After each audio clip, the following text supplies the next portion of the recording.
Ei, professora, tudo bem? No vídeo de hoje a gente vai dar continuidade ao livro Pedagogia da Autonomia de Paulo Freire. Hoje a gente vai estar vendo o segundo capítulo, Ensinar não é transferir conhecimento. O primeiro ponto é ensinar exige consciência do inacabamento. O que Paulo Freire vem trazer para a gente sobre o inacabamento? Nós somos seres que estamos constantemente aprendendo. Então, nem o professor, nem o aluno, nenhum dos dois deve se considerar em nível mais alto que o outro. Não, a primeira qualidade de um grande educador é a humildade. Olha só que interessante, é reconhecer que ele tem muito que aprender. Porque é assim, gente, quanto mais você adquire conhecimento, mais você vai percebendo que você tem muito que aprender.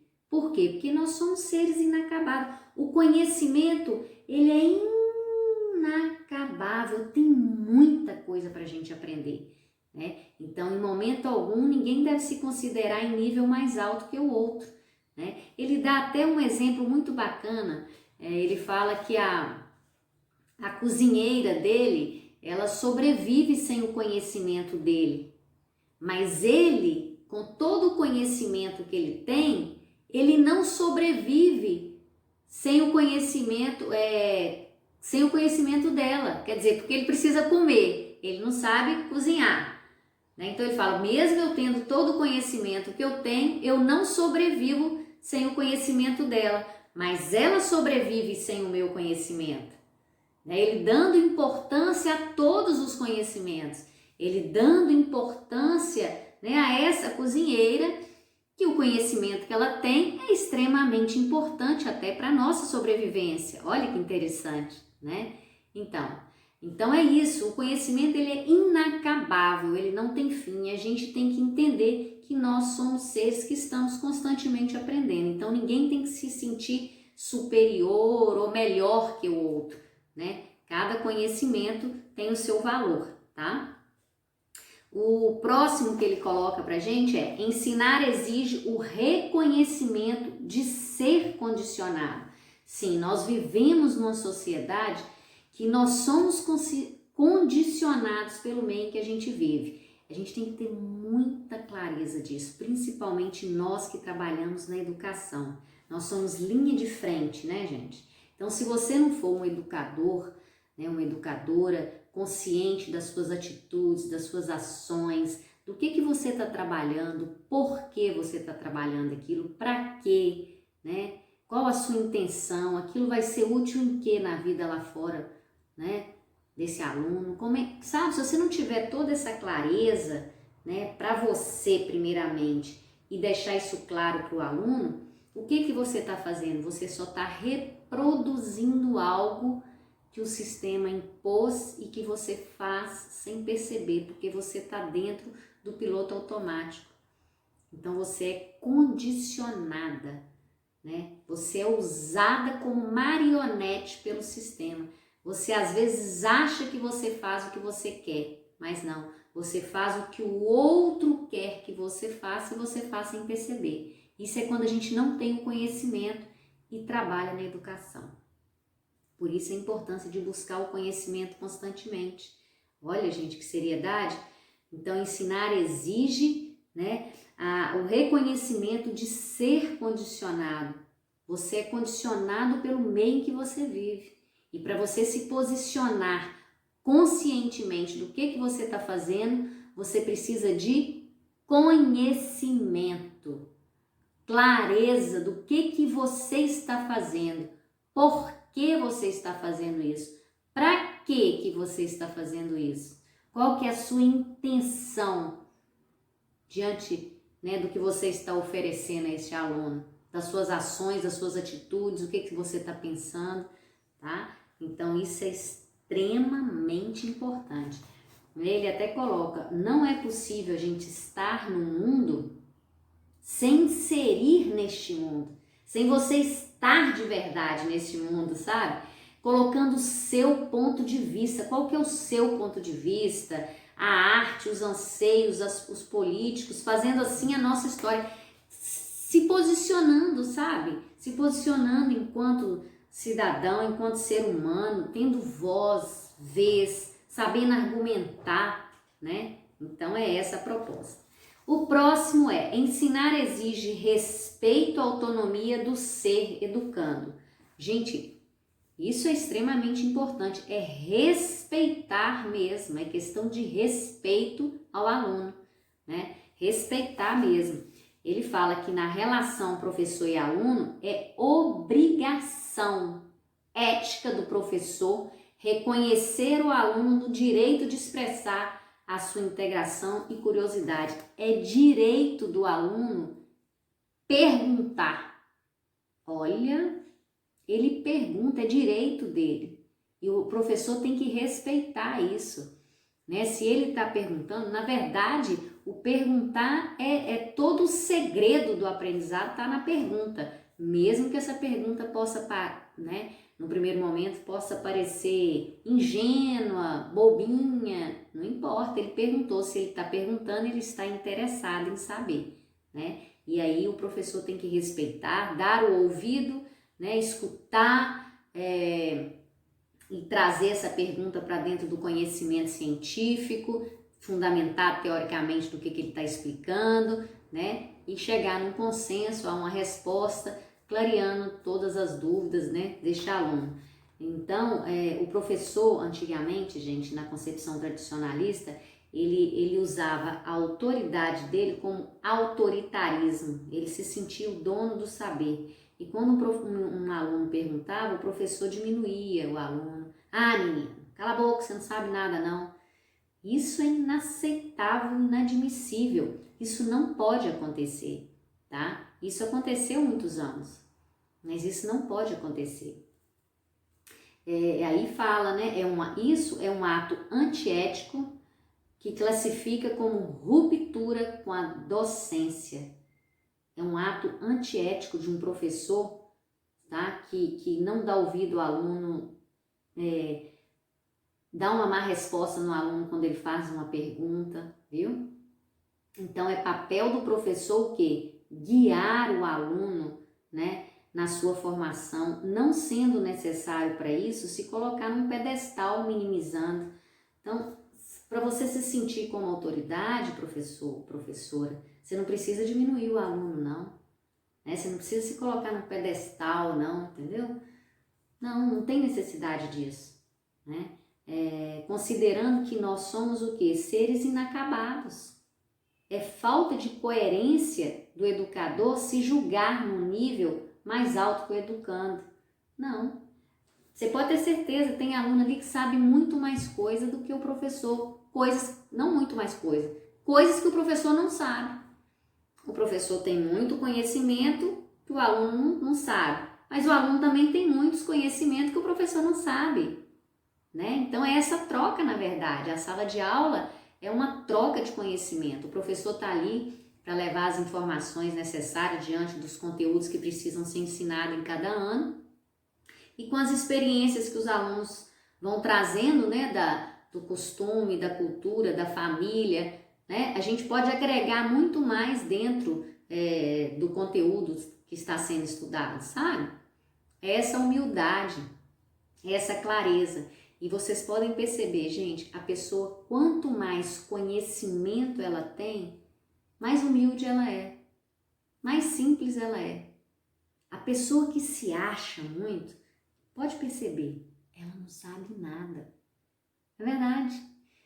Quem se acha muito, pode perceber que ela não tem nenhum conhecimento, principalmente teórico, fundamentado teoricamente. A pessoa, quanto mais estudo ela tem, mais conhecimento, mais clareza, ela amplia de uma tal forma o olhar dela sobre o mundo e as coisas, ela se torna uma pessoa tão humilde, simples, sabe? Isso é fato, sabe? O próximo ensinar exige bom senso. É extremamente importante um professor ter bom senso, né?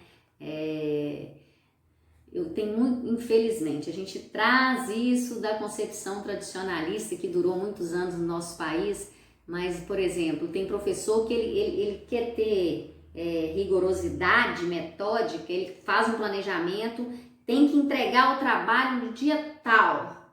E aí, se o aluno não entrega o trabalho no dia tal, perde a nota, ficou com 0.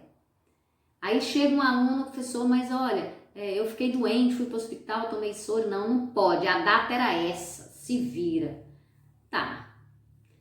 Aí o aluno perde. Aí chegou, aí tem a prova e tem a data de entregar o resultado da prova. E o professor não cumpre com a data. Olha só a incoerência. Então o professor tem que ter bom senso, sabe? Ele tem uma data para entregar o trabalho, mas ele tem que usar do bom senso. O que é, qual aluno que realmente não foi possível. Você não conhece os seus alunos? A gente tem que conhecer nossos alunos. Tem um aluno que enrola mesmo e tem um aluno que realmente é comprometido, mas não conseguiu entregar na data que estava proposta, sabe? Então tem que ter bom senso, tá? Ele não tem que ser engessado, usar da autoridade dele como autoritarismo, que ele que é o dono da verdade. Não existe isso, gente, não existe isso, viu? O próximo é: ensinar exige humildade, tolerância e lutar em defesa dos direitos dos educadores. Então, humildade. O primeiro ponto, a primeira qualidade de um grande educador é a humildade. Porque só a pessoa que tem conhecimento de verdade que sabe o tanto que ela precisa aprender ainda, entendeu? Então ele tem humildade, né? Não é humilhação, não, gente, é humildade. É reconhecer que tem muito que aprender ainda, né? Todos nós. Tolerância é tolerar aquele aluno que chega inacabado, ele não chega do jeito que você gostaria, sabe? Limpinho, cheiroso, senta com os materiais lindos, tudo caprichado, caderninho encapado, não. Ele chega sujo, todo urinado, não tem material direito, o cabelo todo cheio de piolho. E aí? Essa profissão que você escolheu.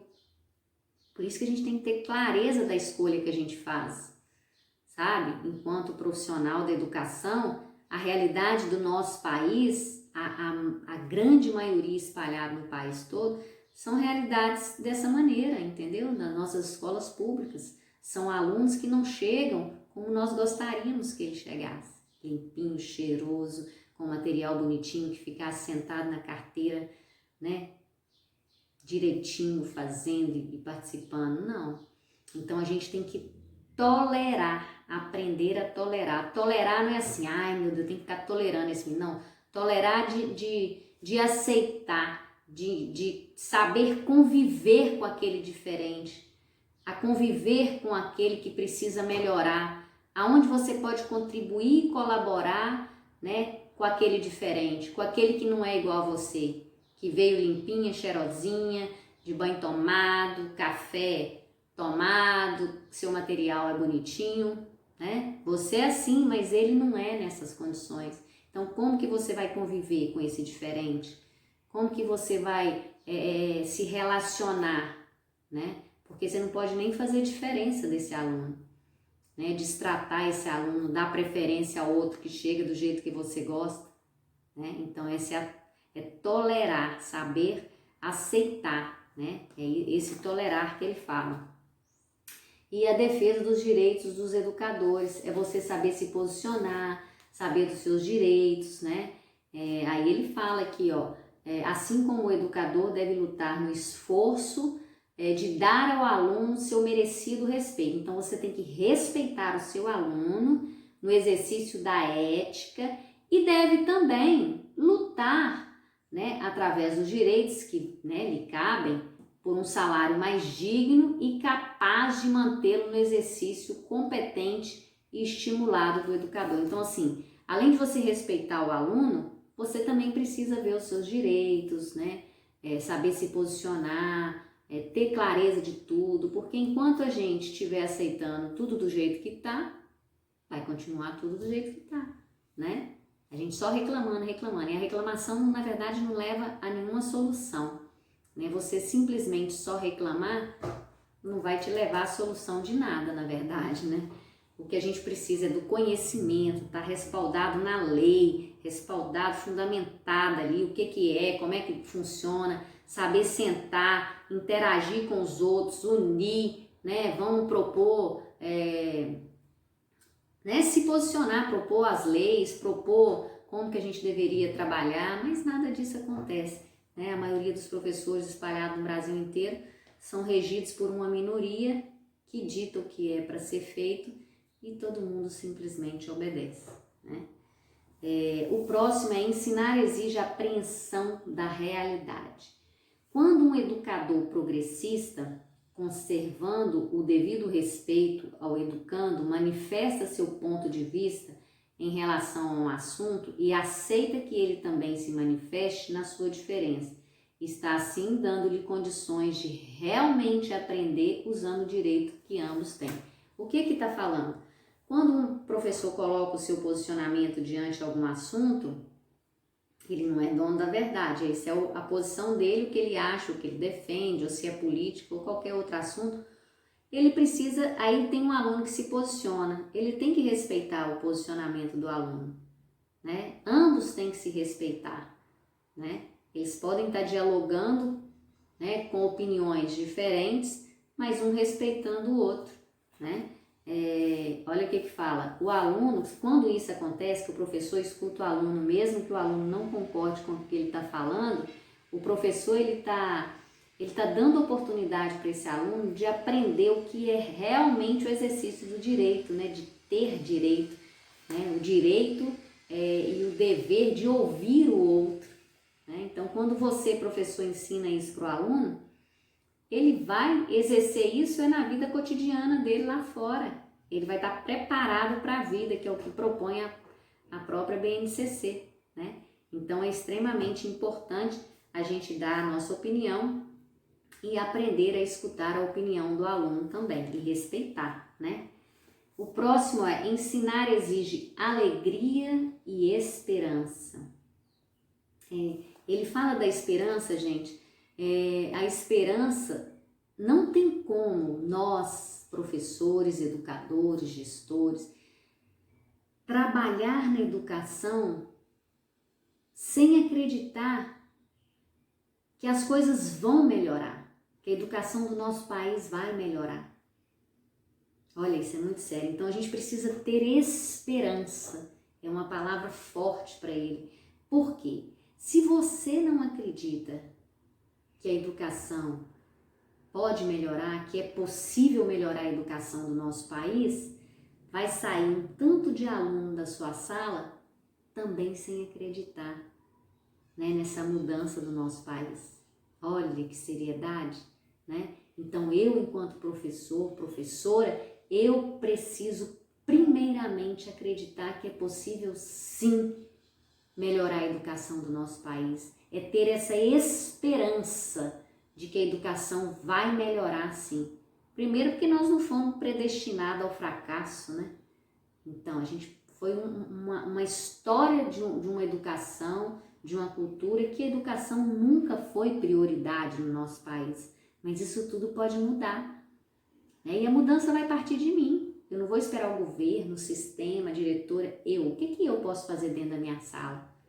É assim que eu vou pensar. Então a minha esperança no meu coração, eu mudo a minha sala. E se tem 30 alunos ali, se eu conseguir transformar 5, eu já contribuí enormemente. E esses 5 vão ser os multiplicadores. E aí vai. É pensar dessa forma, entendeu? Então é ter essa esperança e alegria. Não tem como você trabalhar sem ser uma pessoa alegre, feliz, sorridente, né? Não dá para trabalhar na educação, trabalhar com criança se for uma pessoa amarga, né? Aquela pessoa amarrada, aquela cara fechada, só reclama. Não, pelo amor de Deus, não combina na educação. Não, a gente não pode ter pessoas dessa forma na educação, sabe? Ele fala aqui, é na esperança que através do esforço em prol da não aceitação do discurso da acomodação, que aceita as injustiças sociais como fatalidade, que o educador encontra alegrias em compartilhar com os educandos a busca de melhores condições sociais, na certeza de que são capazes de inserir no mundo e transformá-lo. Olha que bacana. O que está acontecendo? A gente assiste o jornal todos os dias e todo dia cada notícia mais horrível que a outra. E você tá ali, ó, almoçando ou jantando e vendo aquilo. Ah, mas é assim mesmo. Ah, o Brasil não tem jeito não. Isso não pode acontecer. É você ver aqueles absurdos, né? E ter a alegria de querer fazer diferente ali na sua sala, de querer poder contribuir para transformar isso, transformar uma sociedade mais justa e digna de se viver, né? É isso, alegria e esperança. O próximo, ensinar exige a convicção de que a mudança é possível. Ele fala que, ó, mudar é difícil, mas é possível. Nós não fazemos parte de uma vida pré-determinada ao fracasso, incapaz de ser modificada em vida mais digna. Ao contrário, apesar da consciência dos grandes obstáculos que se interpõem entre a luta e a comodidade, nós somos capazes de experimentar grandes mudanças, né? Nós somos capazes de experimentar, sim, grandes mudanças. Nós temos esse poder em nós. A transformação é difícil porque a gente veio de uma cultura, de uma concepção tradicionalista fortíssima, né? Mas isso tudo pode ser mudado e eu posso fazer isso. Eu, como educadora, se eu busco conhecimento, eu posso fazer diferente, eu posso contribuir, sabe?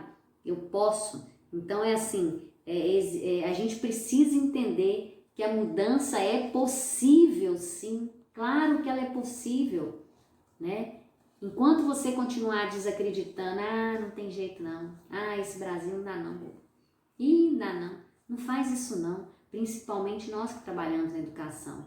Você não pode jamais afirmar isso. O Brasil tem jeito sim, é possível sim melhorar, tá? Ensinar exige curiosidade. A curiosidade é o ponto de partida para a verdadeira aprendizagem. É claro, é só quando o aluno pergunta, gente. Se ele perguntou, ele está interessado em saber. E a gente só processa o que interessa. Você só presta atenção no que te interessa. E a curiosidade é o ponto de partida para que a aprendizagem aconteça. Então, a curiosidade ela é extremamente importante. A gente precisa dar valor a ela, né? Quando o aluno curioso questiona, indaga e critica as informações dadas pelo professor, ele está buscando o quê? Com a rigorosidade metódica, entender aquilo que está sendo exposto para ele. E à medida que as dúvidas dele são esclarecidas, o conhecimento vai sendo absorvido, né? Então, se ele está perguntando, o professor respeitou aquela pergunta e vai dando a resposta, e vai questionando junto com ele, devolve a pergunta e vai, o conhecimento vai processando naquele momento. Então, a curiosidade, ela é extremamente importante. Se você conseguiu despertar a curiosidade no aluno, é porque esse método, a maneira que você está ensinando está interessante, tá? E o que acontecia antigamente, eu acho que quando um aluno perguntava que o professor dava mal resposta nele, eu acho que é porque o professor não sabe. O professor que faz isso é professor que não tem domínio do conhecimento. Então ele aproveita, né, o lugar dele, né, de autoridade e utiliza, né, no autoritarismo, quer dizer, ele diminui o menino, né, porque na verdade ele não sabe. Porque o professor que sabe, ele tem o prazer de receber aquela pergunta, aquela curiosidade do menino, porque é aí que acontece a aprendizagem, entendeu? Olha só o segredo do que é de fato, né? Como se dá esse processo do ensino-aprendizagem, tá? Isso foi o segundo capítulo, então, né, da Pedagogia da Autonomia, Paulo Freire, gente. E aí no próximo vídeo eu coloco para vocês o terceiro capítulo do livro, tá? Um forte abraço.